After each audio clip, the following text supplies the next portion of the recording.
there! Thanks for listening to Let's Talk Withdrawal, a weekly discussion on antidepressants and the issues surrounding them.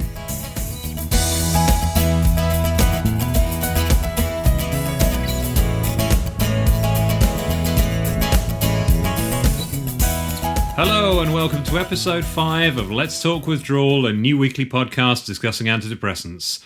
Thanks so much for listening so far and for your reviews. It really makes a difference and helps this podcast to reach more people.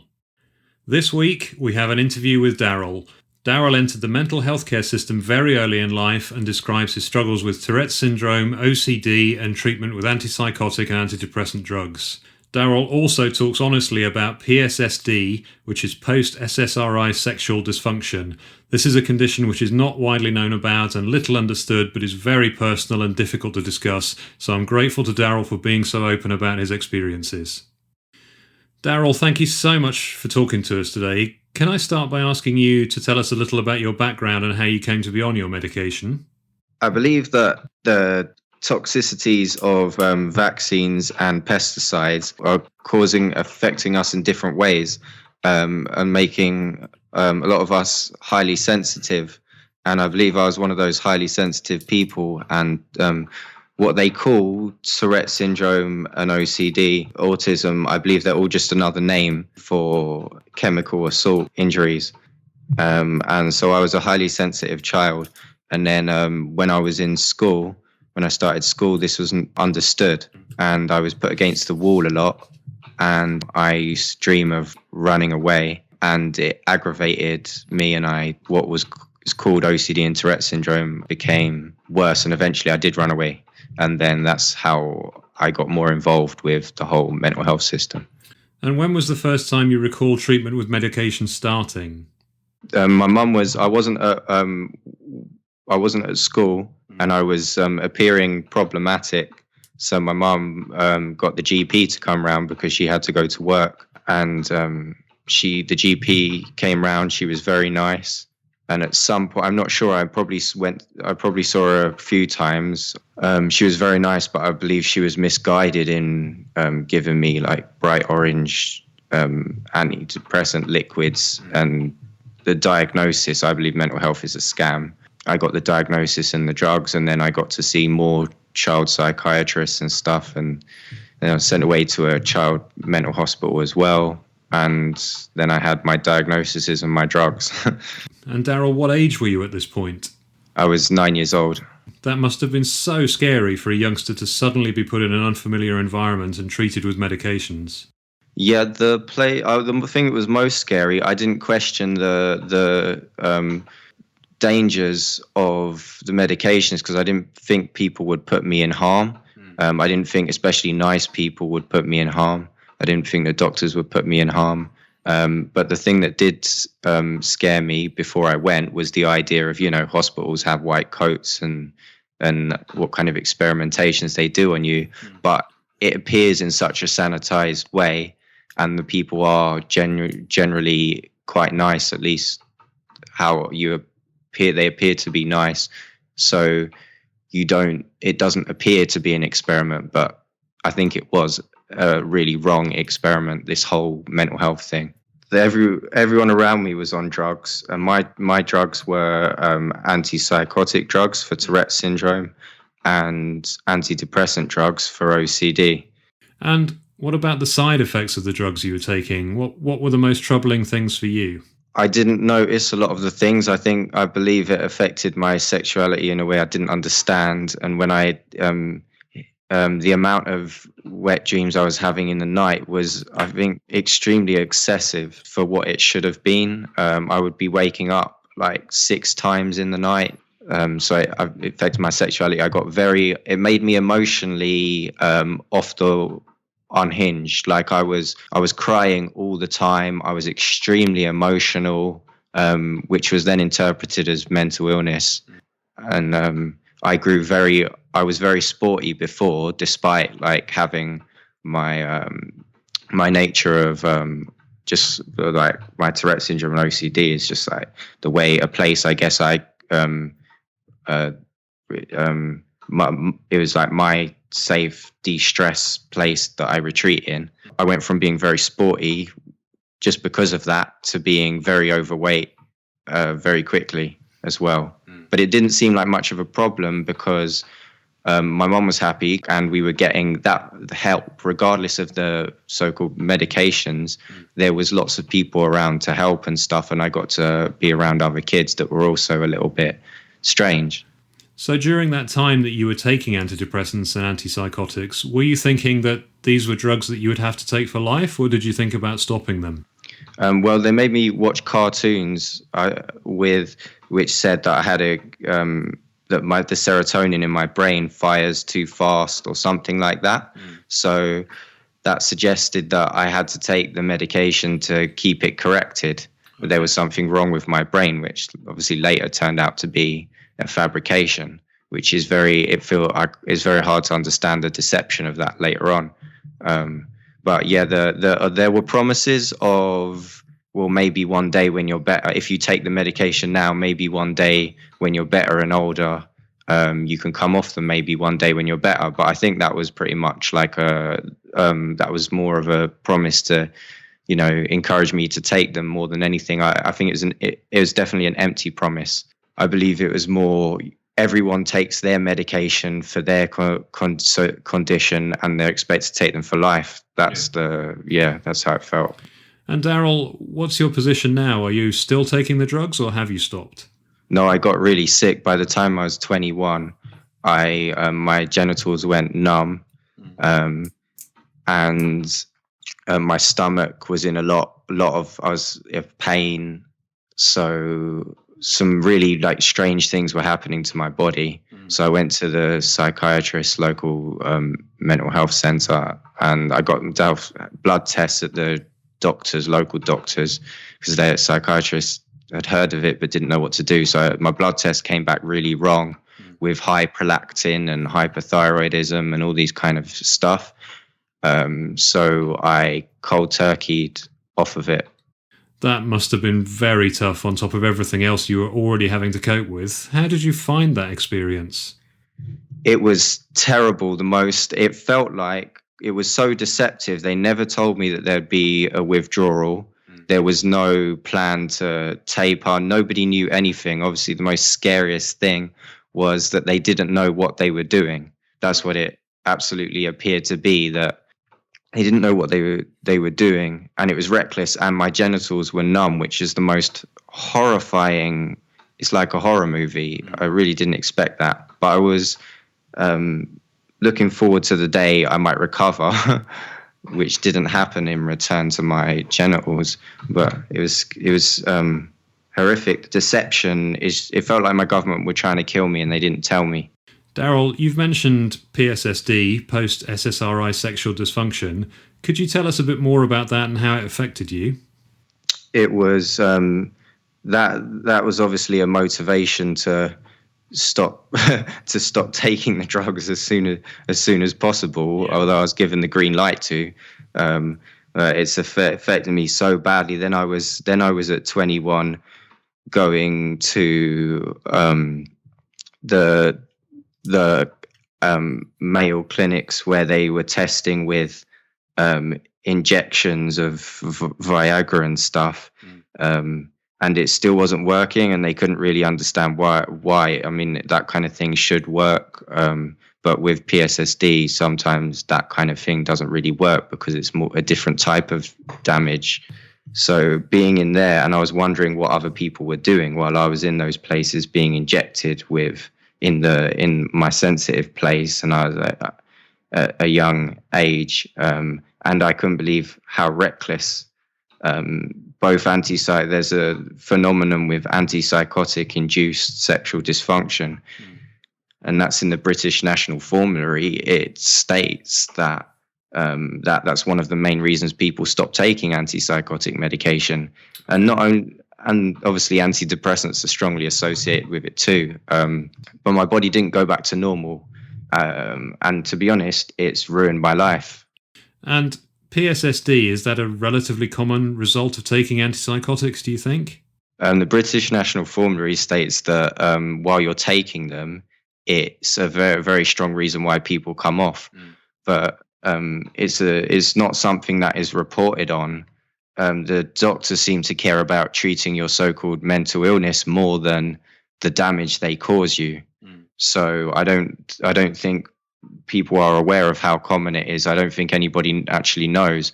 But there is a time I was in a room and asked questions about your medications day, and after I admitted it, because I was 21, everybody else in the room admitted it too. So that's like 20 mental patients all admitted they had sexual dysfunction from their medications, which that's just anecdotal, but no one knows how common it is. And given all those terrible experiences, how are things for you now? I don't feel human compared to other people. I feel so unhuman, and I remember very strongly the way my government allowed this to happen. And it feels like the reason it was allowed to happen is pathetic, based on a belief system that wasn't backed up by safety or science, and they didn't protect the patient. They allowed the drug companies to run ragged with my body, and I don't think it is much of an accident when both drugs are very synonymous with sexual interference. Daryl, I have to say, listening to you, you speak so honestly and clearly about this, and given the experiences that you've had and the difficulties you've endured, to stand up for other people is incredibly brave, and it will help others. Thank you. I appreciate the platform. You've allowed me to do that. Thank you, Daryl. I just wanted to ask, if you had a friend who was thinking of taking an antidepressant or an antipsychotic medication and came to you for advice, what would you say to them? I'd tell them it's not worth it.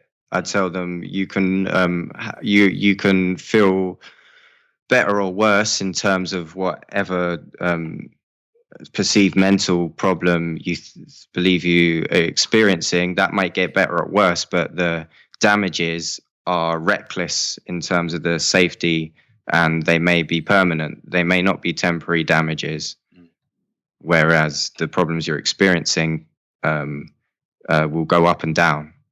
I also wanted to talk a little bit about your website, and I recommend that listeners visit it to read more about your experiences. Can you tell us a little bit about it? Thanks. It's sterilizing the mentally ill is basically because it's such a dirty secret, and instances like that, like in the room where everybody admitted that their medications were doing that to them, it seems like such a dirty secret. So I didn't know quite how to respond to it. Really feels like my government have done that, and I can't believe that it's a belief. The mental health charities won't have this discussion. They will always say somebody that promotes the drugs and seeking treatment, and they won't. They are afraid to mention the harms through the belief in. That system is a belief system of taking drugs. Yeah. It's not a sound, helpful science, and the risks are far bigger than we have been led to believe. It's downright dangerous, and I'm horrified that the people that done this to me was in a pathetic way. I really believe it was in a pathetic way because they believe that the drugs save lives and this stuff. I wanted to say that on my website, jfmoore.co.uk, you can find Daryl's website in the links page. I have to say also, Daryl, that listening to your experiences and the others that I've spoken with, it seems that drugs have pushed a lot of the compassion out of mental health treatment. Yeah, it really has, and I believe it. There's a really worrying thing that it might actually get worse instead of them dealing with it.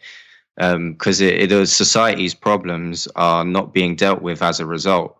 So they're going to open up more mental health treatment centers at every doctor's clinic. And every problem that's real is going to get referred onto this mental health mystery of drugs and stuff, which is going to injure more people. And there's mental health training which is popping up everywhere, which is like mental health pimping, because people are just going to be referred to a doctor that gives them these mental health drugs, and that's a really worrying thing for the future that I hope that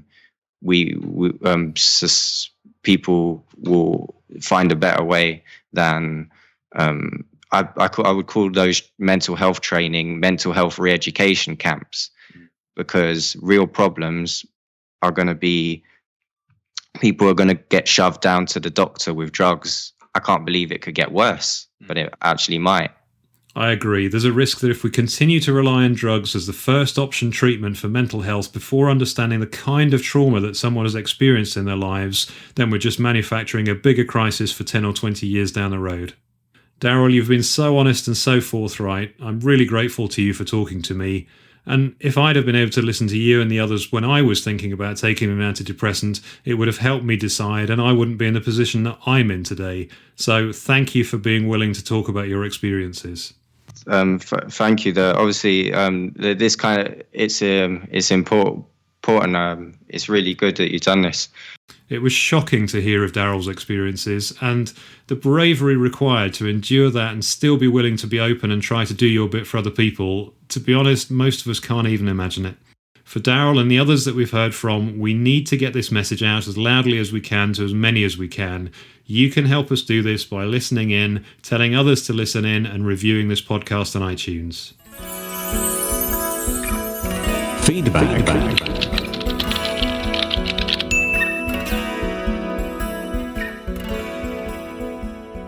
Thank you for getting in touch with your feedback, questions and comments. And I've had an email from Caroline this week who kindly sent in her story to share with you. I started on SSRIs in 2001 when we lost my nephew. 6 months later, I had a massive panic attack. I thought I was dying and rushed to A&E. I went to my GP and he prescribed an SSRI antidepressant. I left assuming the panic attacks would stop, but they didn't. These attacks and anxiety meant that I had to give up working. I continued taking the antidepressant and I was doing well, but in 2005 my doctor wouldn't give them to me anymore, saying that they had been withdrawn due to concerns about teenage suicides in Wales. I was changed to citalopram and the changeover went well. In 2014 the citalopram stopped working completely. My doctor then wanted to change me to sertraline, which meant me weaning off citalopram and then slowly upping the sertraline. This whole time I was still suffering with excessive anxiety and having frequent panic attacks. When the changeover was happening, I kept thinking to myself, why am I putting these chemicals in my body when they aren't doing anything? So I decided to stop the sertraline completely. As soon as I stopped, I kept getting brain and body zaps, like a short, sharp electric shock. These also affected my vision. It's been about 18 months since I stopped the sertraline. I still get the brain zaps, but not as often, perhaps once or twice a week instead of many times a day. If I had known about the side effects and withdrawal problems, I know for certain I wouldn't have taken these antidepressants and would have asked for other help. Now, 16 years later, I have built up a great support network and I have a great therapist, which is what I would have wanted all those years ago instead of tablets. I know there are horror stories on the internet and social media about antidepressants, but it is so difficult to get the information needed to make a choice about treatment. You believe that these tablets are a magic cure, and I found out the hard way that they are not. They only mask the problem.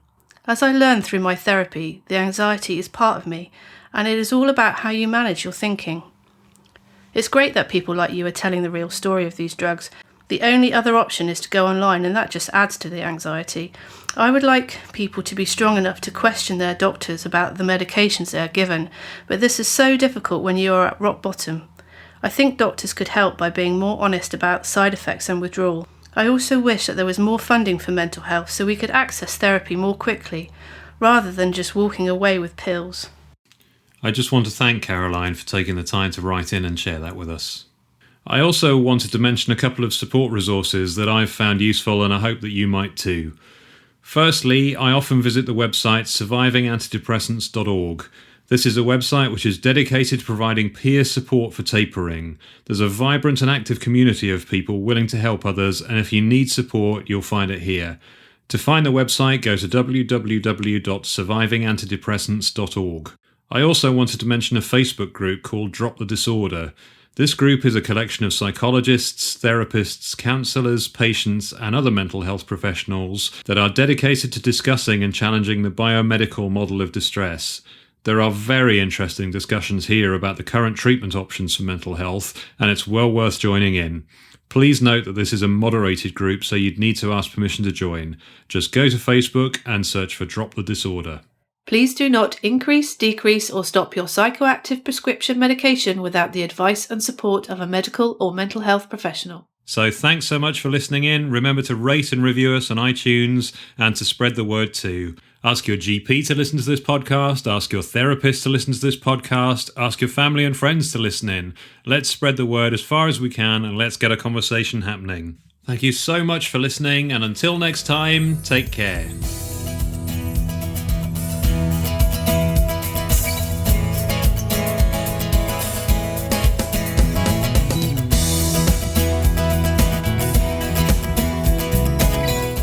Thank you so much for listening to Let's Talk Withdrawal. Come back next week for more news and views. If you enjoyed this podcast, please leave a review and subscribe in iTunes.